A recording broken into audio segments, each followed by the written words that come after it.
बच्चों, मैं हूं आयुष श्रीवास्तव और आप देख रहे हैं फिजिक्स कंसेप्ट। आज हम कुछ बात करेंगे मैन्युफैक्चरिंग ऑफ एसिड के बारे में, जो कि हमारा वीडियो लेक्चर नंबर 3 है। तो चलिए स्टार्ट करते हैं। पहला जो हमारा मेथड है सॉल्ट एसिड प्रिपरेशन का, वो है non metal oxide plus water. जब हम किसी नॉन मेटल ऑक्साइड को वाटर के साथ रिएक्ट कराएंगे तब वो हमें क्या देगा, एसिड देगा। जैसे for example SO2 plus H2O, ये हमें क्या देगा,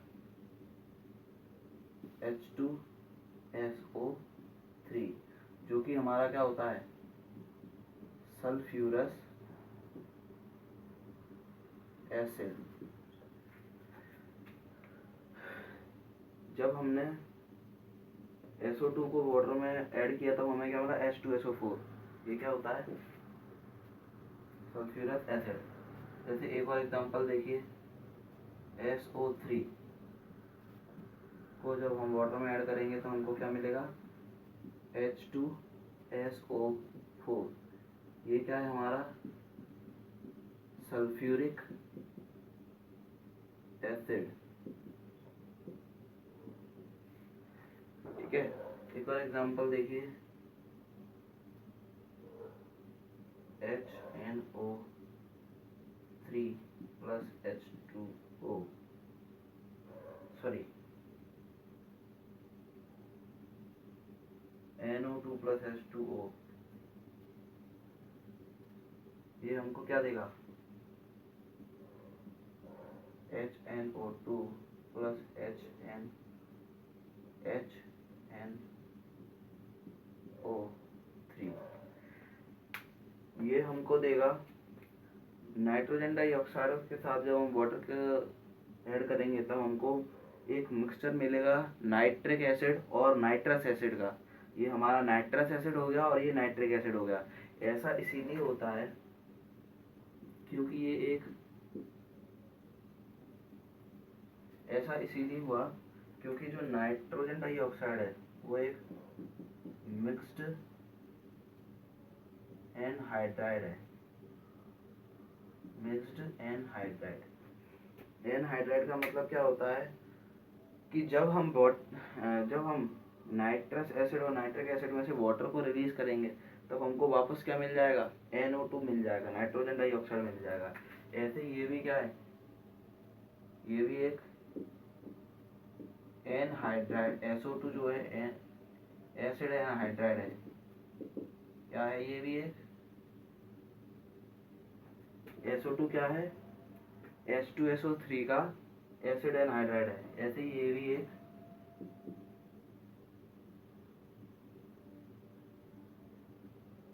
एसिड एनहाइड्राइड, SO3 भी एक एसिड एनहाइड्राइड है। इसका H2SO4 का मतलब जब हम H2SO4 में से वाटर मॉलिक्यूल को रिलीज करेंगे तब वापस से हमें क्या मिलेगा, SO3। अब जो नेक्स्ट मेथड है हमारा एसिड प्रिपेयर करने का, वो देखिए आप। नेक्स्ट इसका स्क्रीनशॉट ले सकते हैं आप। पहले इसका आप स्क्रीनशॉट ले लीजिए, फिर मैं आपको नेक्स्ट मेथड बताऊंगा। चलिए अब नेक्स्ट मेथड की तरफ चलते हैं हम।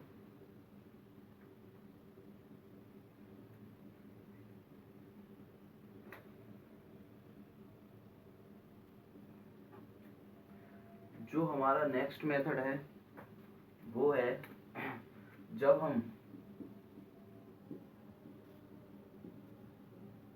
हाइड्रोजन की रिएक्शन किसी भी हैलोजन से कराएंगे तो वो हमें क्या देगा, एसिड देगा। हैलोजन हम बोलते हैं पीरियोडिक टेबल में जो 17 ग्रुप के एलिमेंट्स हैं उनको, जैसे फ्लोरीन, क्लोरीन, ब्रोमीन, आयोडीन, ये सब क्या है, हमारे हैलोजन है। ठीक है, ये 17 ग्रुप के एलिमेंट्स को हम हैलोजन बोलते हैं। तो हाइड्रोजन के साथ जब हम हैलोजन की रिएक्शन कराएंगे तो हमें क्या देगा, H2F, हाइड्रोजन फ्लोराइड। ठीक है, ये एक एसिड है। ऐसे ही जब हम Cl की रिएक्शन कराएंगे तो हमें क्या देगा, 2HCl। ठीक है,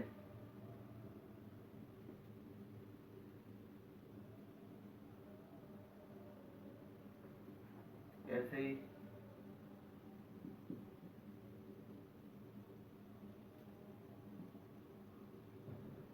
इसको ऐसे भी लिख सकते हैं,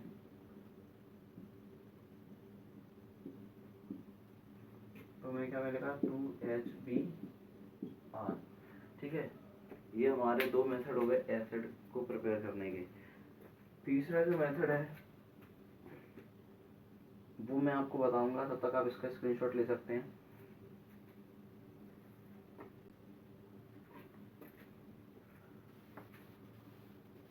नेक्स्ट जो मेथड है हमारा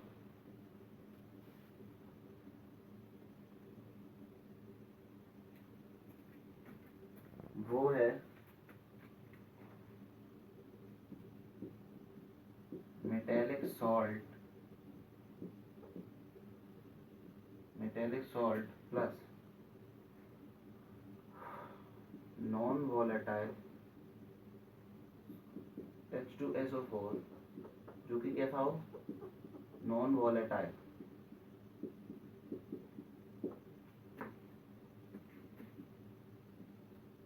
और हमें क्या देगा, सॉल्ट प्लस एसिड, जो कि कैसा हो, मोर वॉलेटाइल।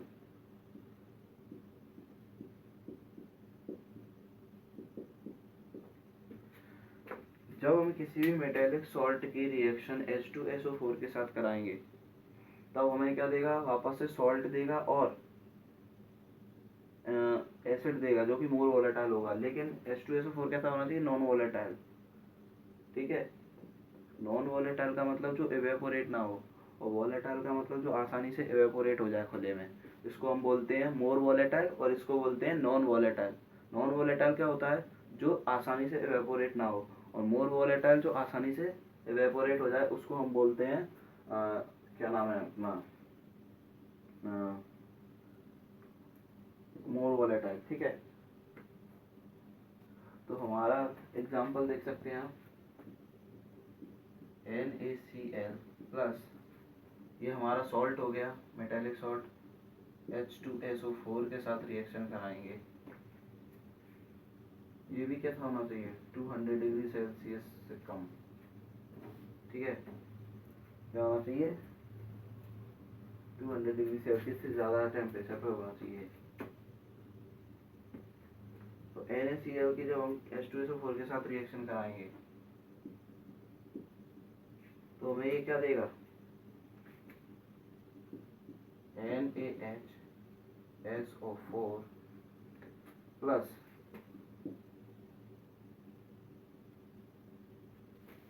NaHSO4 plus HCl। ठीक है, NaHSO4 प्लस HCl। ऐसे ही आप इसकी जगह क्लोरीन भी रख सकते हैं, वो पोटेशियम भी रख सकते हैं।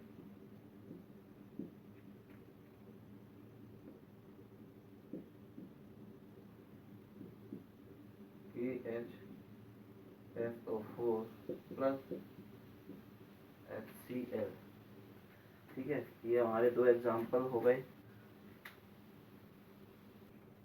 एक और देख लीजिए आप, KNO3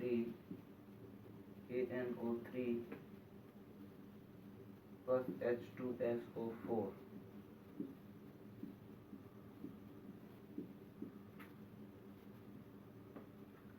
ये हमें क्या देगा, KHSO4 plus HNO3 nitric acid. ठीक है, तो ये कुछ मेथड थे एसिड को मैन्युफैक्चर करने के। इसका आप स्क्रीनशॉट ले सकते हैं। फिर मैं आपको बताऊंगा manufacturing of base.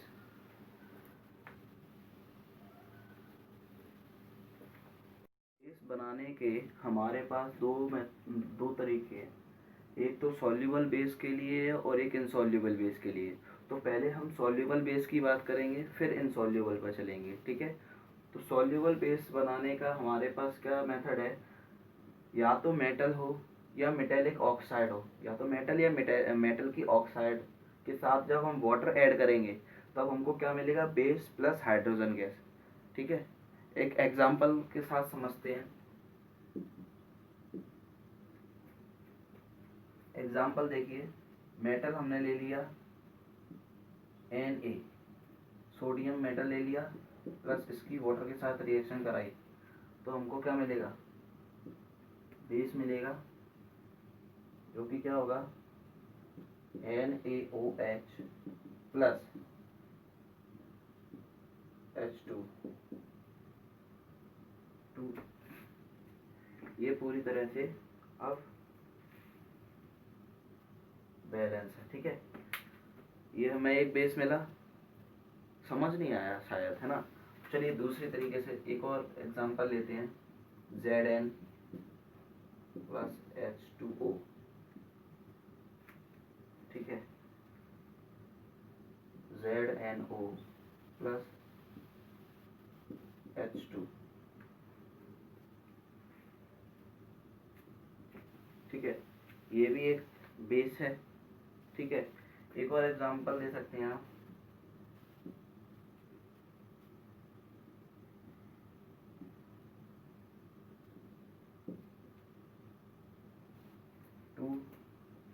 KOH plus H2 hydrogen gas.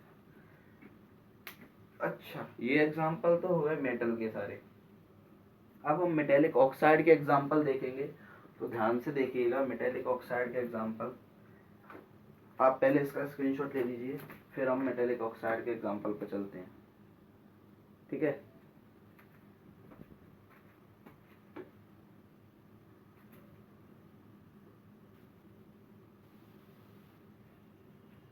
Metallic oxide जैसे Na2O, ये सोडियम ऑक्साइड, सोडियम का एक ऑक्साइड हो गया, प्लस H2O, तब ये हमें क्या देगा, NaOH। और एक और देखिए, K2O प्लस H2O, ये हमको क्या देगा, 2KOH, ठीक है। ये हमारे क्या हो गए, एग्जाम्पल हो गए किसके, मेटल ऑक्साइड प्लस वाटर। जैसे एक और देख सकते हैं आप, अमोनिया, जब हम अमोनिया को H2O के साथ रिएक्ट कराएंगे तब हमको क्या मिलेगा,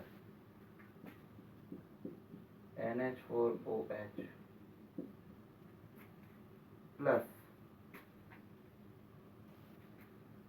अमोनियम हाइड्रोक्साइड मिलेगा, ठीक है, अमोनियम हाइड्रोक्साइड।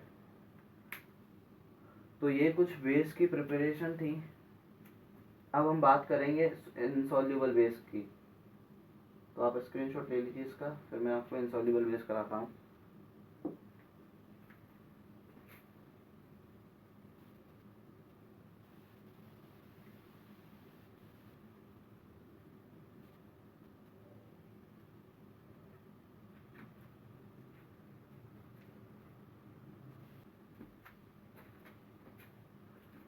इनसॉल्युबल बेस,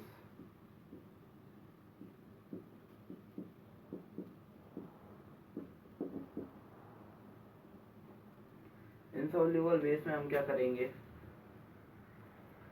जब हम सॉल्युबल सॉल्ट की रिएक्शन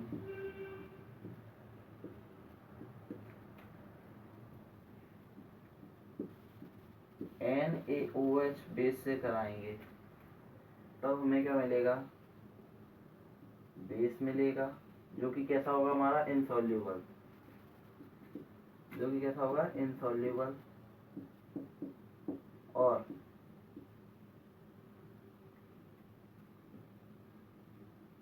क्या, हमें Na NO3 सोडियम नाइट्रेट मिलेगा। जैसे कोई देखिए एग्जांपल देखते हैं, एग्जांपल देखिए ध्यान से, ठीक है। पहले ये समझ लीजिए, हम सोल्यूबल सॉल्ट की रिएक्शन NaOH के साथ कराएंगे तब हमको क्या मिलेगा, बेस प्लस NaNO3। कुछ समझ में नहीं आया तो चलिए समझाते हैं भाई ठीक है। जैसे एग्जांपल ले लीजिए आप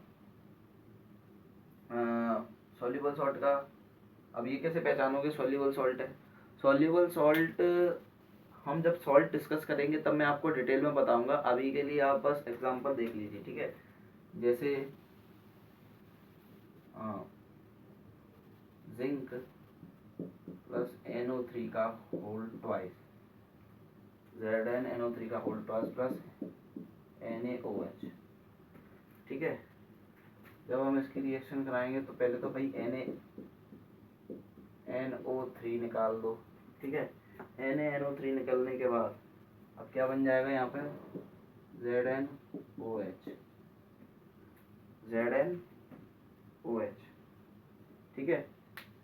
ये हमारा बन गया ZnOH का, यहाँ पे होल ट्वाइस और लग जाएगा, ZnOH का होल ट्वाइस, ठीक है। ऐसे ही एक बार एग्जांपल देख सकते हैं आप, CuNO3 का होल ट्वाइस प्लस NaOH, ये क्या बनेगा, CuOH का होल ट्वाइस प्लस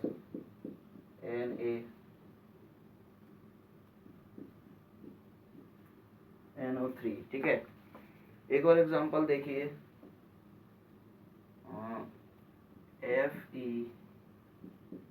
FeNO3 का होल थ्राइस प्लस NaOH, ये हमको क्या देगा,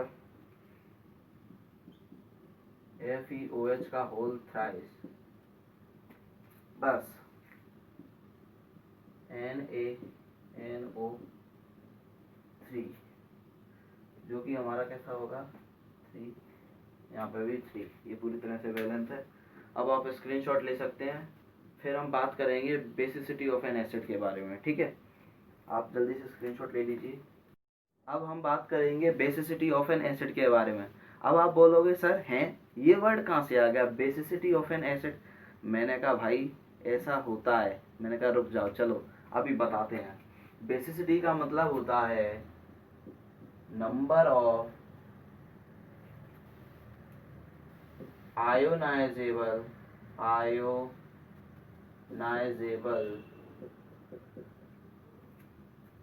H positive ions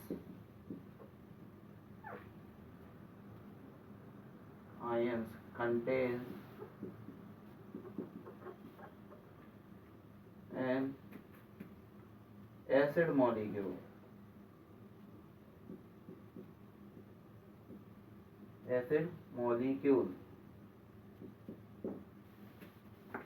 अब आप बोलोगे सर आप इतनी बड़ी बड़ी लैंग्वेज तो लिख दिए, पर लेकिन अब हमें समझाइए तो सही। मैंने कहा भाई रुक जाओ, अभी समझा रहे हैं, थोड़ा सब्र रखो।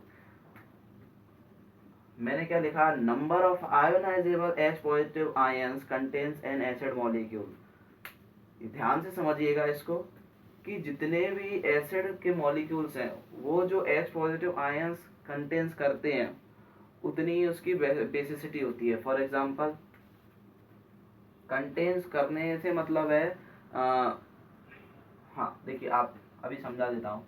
जैसे HNO3, इस पर कितने H पॉजिटिव आयन है, एक, तो इसकी कितने H पॉजिटिव आयन देता है ये 1, तो इसकी बेसिसिटी क्या हो गई 1, ठीक है, इस एसिड की।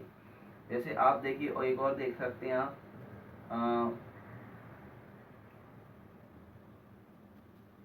H2SO4, ये कितने आयन देता है, अपने रिलीज करता है 2H पॉजिटिव, तो ये इसकी बेसिसिटी कितनी हो गई 2, ठीक है।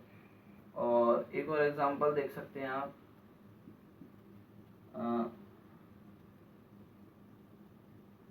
HCl, ये कितना है, ये देता है H पॉजिटिव 1, तो इसकी बेसिसिटी क्या हो गई 1, ठीक है। और HBr ये कितने देता है, एक पॉजिटिव आयन, तो इसकी बेसिसिटी कितनी हो गई 1, ठीक है। ऐसे ही देख सकते हैं आप H2PO3 ये कितने देता है 2H पॉजिटिव आयन, तो इसकी बेसिसिटी कितनी हो गई 2, ठीक है। अब देखिए आप इधर थोड़ा सा, ये तो हो गए। अच्छा, अब आपको थोड़ा सा घुमाते हैं, देखिए CH3COOH ये कितने देता है, ये सिर्फ एक H पॉजिटिव आयन देता है, तो इसकी बेसिसिटी कितनी हो गई 1।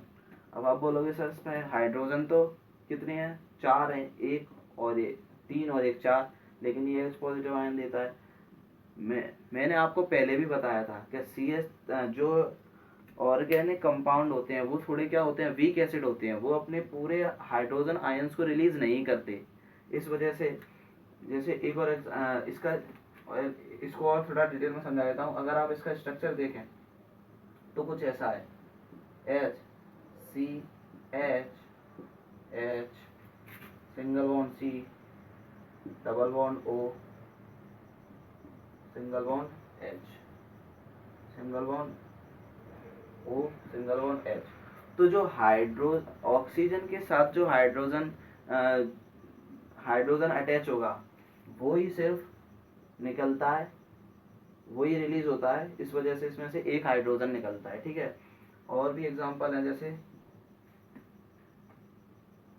कार्बोनिक एसिड, ये भी कितना एक H पॉजिटिव देता है, तो इसकी भी बेसिसिटी कितनी हो गई 1, ठीक है। ये सारे, और HNO2 नाइट्रस एसिड, इसकी बेसिसिटी भी कितनी हो, HNO2 नाइट्रस एसिड, इसकी बेसिसिटी भी कितनी हो गई 1, क्योंकि ये भी कितना देता है 1 हाइड्रोजन देता है। तो ये थी बेसिसिटी ऑफ एन एसिड। अब बात करेंगे कुछ, अब हम बात करेंगे कि एसिड को पहचाने के कैसे, कि कैसे कौन सा हमारा जो कंपाउंड है वो एसिड है या नहीं है, ठीक है। तो आप इस तब तक स्क्रीनशॉट ले लीजिए इसका।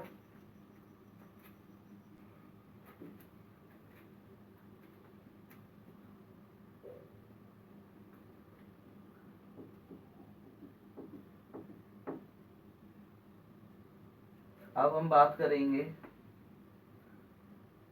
कि एसिड को पहचाने कैसे, कैसे पहचानोगे भाई आप एसिड को, हाथ पे डालकर देखोगे क्या जल गया तो एसिड है, वरना नहीं जला तो बेस है ना, ऐसा तो करोगे नहीं। तो कुछ इंडिकेटर्स हैं, इंडिकेटर्स जो हैं हमारे पास दो टाइप के हैं। पहले हैं कॉमन इंडिकेटर्स,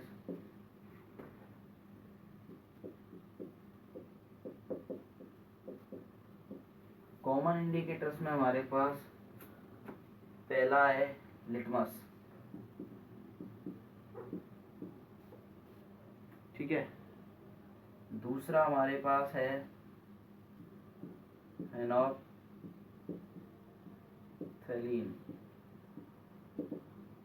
ठीक है। तीसरा हमारे पास है मिथाइल ऑरेंज,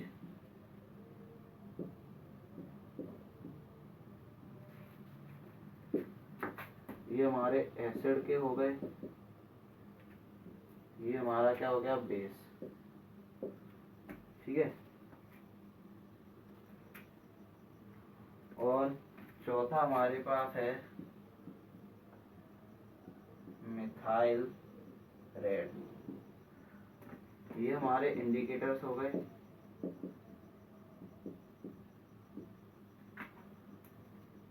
ये हमारे एसिड हो जाएंगे और ये क्या हो जाएंगे बेस।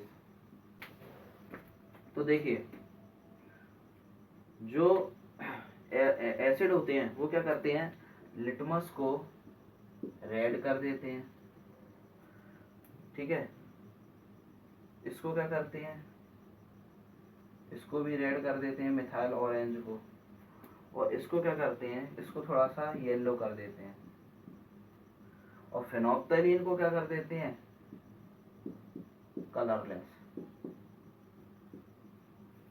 लिटमस जो जो मतलब इंडिकेटर्स होते हैं अगर आप उन्हें एसिड में डालोगे तो लिटमस, जैसे लिटमस है, लिटमस को एसिड में डालोगे तो वो रेड हो जाएगा। फिनोप्थलीन जो होगा वो कलरलेस हो जाएगा, और मिथाइल ऑरेंज जो है रेड हो जाएगा, और ये क्या हो जाएगा, मिथाइल रेड, ये येलो हो जाएगा। अब बात करते हैं बेस। बेस का क्या है, आप बेस में लिटमस डालोगे तो ब्लू हो जाएगा। फिनोप्थलीन डालोगे, फिनोप्थलीन डालोगे तो थोड़ा सा डीप डीप पिंक हो जाएगा, और ये रेड हो जाएगा, और ये येलो हो जाएगा। ठीक है, ठीक है, ये थे आपके कुछ कॉमन इंडिकेटर्स। एक बार फिर से समझ लीजिए, ये हमारे इंडिकेटर्स हैं। जब हम लिटमस को, पहला जो इंडिकेटर है वो लिटमस, जब हम लिटमस को एसिड में डालेंगे तब क्या होगा, हमारे पास जो एसिड होगा वो रेड हो जाएगा, सॉरी एसिड नहीं, जो लिटमस होगा वो रेड हो जाएगा। और बेस जो बेस में अगर हम लिटमस को डालेंगे तो जो लिटमस होगा वो कैसा हो जाएगा, ब्लू। ऐसे ही फिनोप्थलीन, फिनोप्थलीन में जो हम एसिड डालेंगे तो क्या हो जाएगा, कलरलेस हो जाएगा, और बेस डालेंगे तो क्या हो जाएगा, डीप पिंक हो जाएगा। मिथाइल ऑरेंज में जब हम एसिड डालेंगे तो मिथाइल ऑरेंज क्या हो जाएगा, रेड हो जाएगा। बेस डालेंगे तो क्या हो जाएगा, येलो हो जाएगा। मिथाइल रेड में जब हम एसिड डालेंगे तो येलो हो जाएगा, और बेस डालेंगे तो रेड हो जाएगा। ठीक है, अब हम बात करते हैं, ये सब तो हो गए हमारे कॉमन इंडिकेटर, लेकिन यहाँ से क्या है, एक कहानी स्टार्ट होती है हमारी। एक साइंटिस्ट आए जिनका नाम था सोरेनसन। उन्होंने कहा भाई ये सब तो ठीक है यार, अब कोई ऐसी चीज बनाई जाए जो यूनिवर्सली एक्सेप्टेड हो। उन्होंने कहा हटाओ ये सब फालतू चीजें।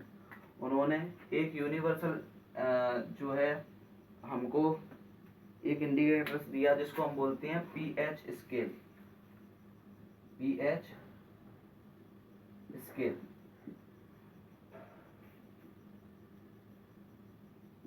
जो कि हमारी क्या रहती है,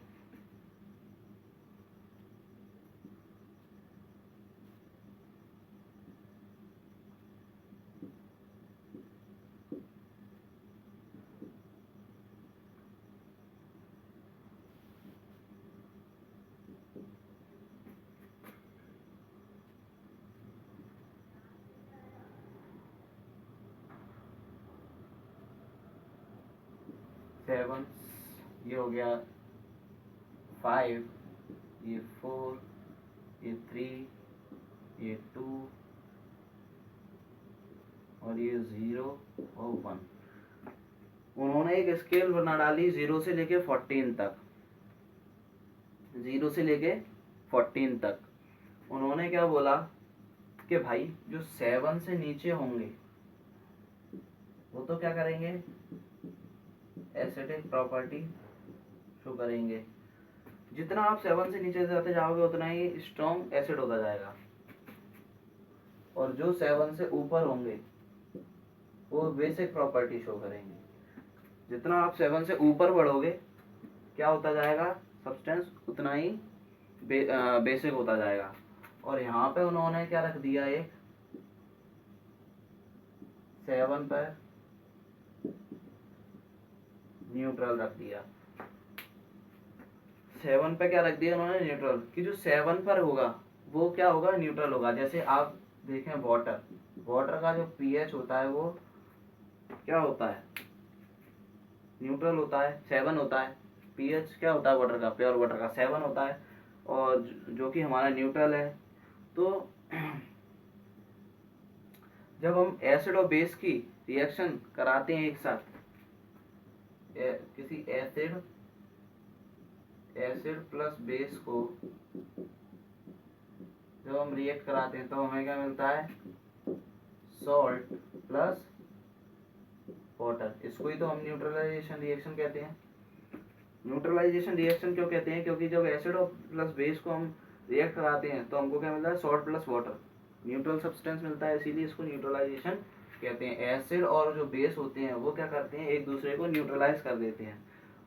तो हम जो अभी कॉमन इंडिकेटर्स में पढ़ रहे थे कलर्स, वो यहीं से शुरू होते हैं। सबसे पहला जो कलर होता है 1 से शुरू होता है, रेड। इसको हम ऐसे लिख सकते हैं, देखिए विब,